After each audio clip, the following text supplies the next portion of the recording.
Hello and welcome to Kathleen, Ralph's 100 Days of Comics, day 55.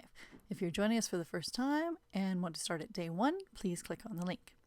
I'm actually 2 days behind with the update videos. I have been doing the work, but in all honesty, the videos take just about as long to do as the actual work does, as far as editing and doing all the sound and writing the script and everything.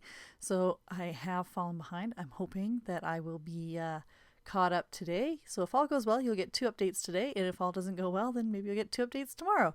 At some point, you're going to get 2 updates in a row, though. It is Saturday, so I am hoping that I can wedge a little bit of extra time out of the day to get caught up on things that need catching up. There's a lot of things in my life right now that need to be caught up on, so I'm hoping that that's actually going to be the case. Let's see. Day 55 was about doing more charcoal rendering work. I'm kind of excited about attempting a graphic novel in charcoal, or maybe charcoal and ink, I'm not really sure, but it's definitely going to be an unusual medium for doing a graphic novel in.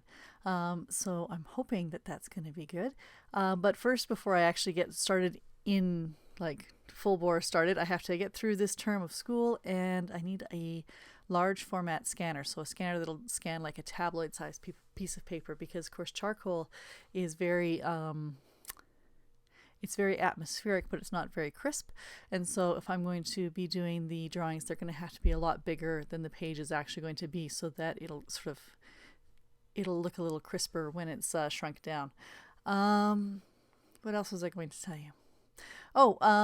So let's talk about this image. This image is part of my ideas for the prologue for the story. This is sort of the setup to show why Jacob, who is my main character, is special, and it reveals the prophecy that will either bring doom for his homeland or salvation. So crows and ravens will thread their way through this story for many reasons.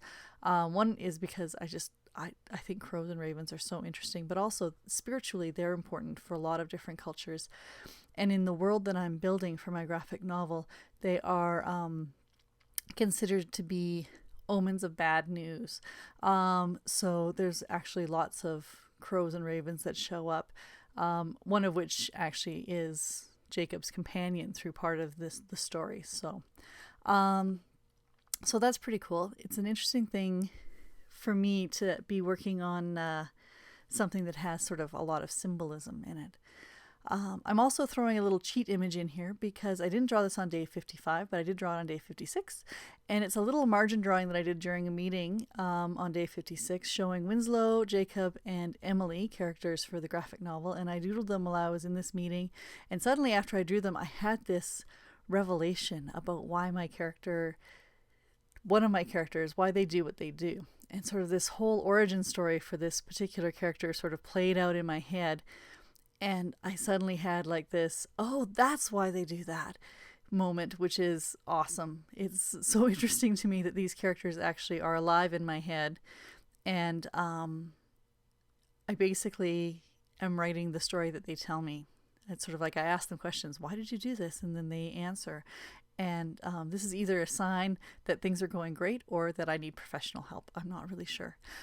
So anyway, that's the update for day 55. The next update will be working on thumbnails and layout for the webcomic Hope and Harry. I have 2 in the buffer right now, which is pretty awesome. So I'm slowly building that buffer up. And since I am sort of working my way back out of the dark mood that I was in earlier this week, I'm much more ready for this sort of the lightheartedness of Hope and Harry. So off we go again with another comic. And that's it for today. Hopefully I will see you later today or tomorrow, and we can catch up. Have a great weekend. Bye.